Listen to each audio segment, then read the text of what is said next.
تب ایوب نے جواب دیا، کاش کہ میرا کڑھنا تولا جاتا اور میری ساری مصیبت ترازو میں رکھی جاتی تو وہ سمندر کی ریت سے بھی بھاری اترتی۔ اسی لیے میری باتیں بے تاملی کی ہیں، کیونکہ قادر مطلق کے تیر میرے اندر لگے ہوئے ہیں۔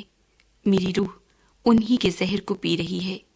خدا کی ڈراؤنی باتیں میرے خلاف صف باندھے ہوئے ہیں۔ کیا جنگلی گدھا اس وقت بھی رینگتا ہے جب اسے گھاس مل جاتی ہے؟ یا کیا بیل چارہ پا کر ڈکارتا ہے؟ کیا پھیکی چیز بے نمک کھائی جا سکتی ہے؟ یا کیا انڈے کی سفیدی میں کوئی مزہ ہے؟ میری روح کو ان کے چھونے سے بھی انکار ہے۔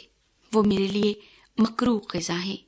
کاش کہ میری درخواست منظور ہوتی اور خدا مجھے وہ چیز بخشتا جس کی مجھے آرزو ہے، یعنی خدا کو یہی منظور ہوتا کہ مجھے کچل ڈالے اور اپنا ہاتھ چلا کر مجھے کاٹ ڈالے تو مجھے تسلی ہوتی، بلکہ میں اس اٹل درد میں بھی شادمان رہتا، کیونکہ میں نے اس قدوس کی باتوں کا انکار نہیں کیا۔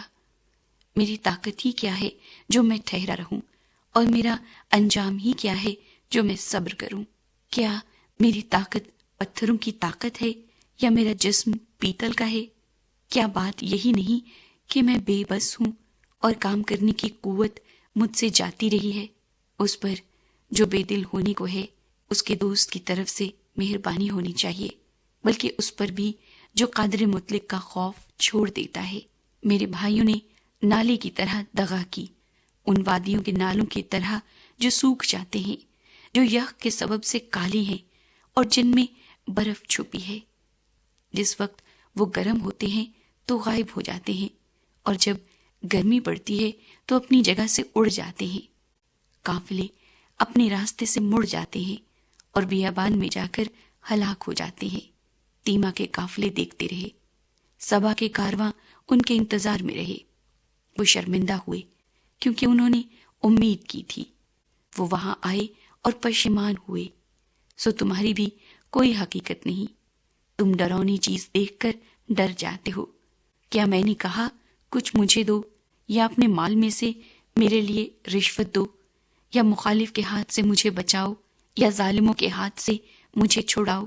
مجھے سمجھاؤ اور میں خاموش رہوں گا، اور مجھے سمجھاؤ کہ میں کس بات میں چوکا۔ راستے کی باتیں کیسی مؤثر ہوتی ہیں، پر تمہاری دلیل کس بات کی تردید کرتی ہے؟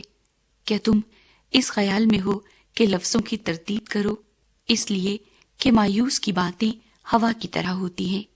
ہاں، تم تو یتیموں پر کرا ڈالنے والے اور اپنے دوست کو سوداگری کا مال بنانے والے ہو۔ اس لیے ذرا میری طرف نگاہ کرو، کیونکہ تمہارے منہ پر میں ہرگز جھوٹ نہ بولوں گا۔ میں تمہاری منت کرتا ہوں، باز آؤ، بے انصافی نہ کرو۔ ہاں، باز آؤ، میں حق پر ہوں۔ کیا میری زبان پر بے انصافی ہے؟ کیا فتنہ انگیزی کی باتوں کے پہچاننے کا مجھے شعور نہیں؟ کیا انسان کے لیے زمین پر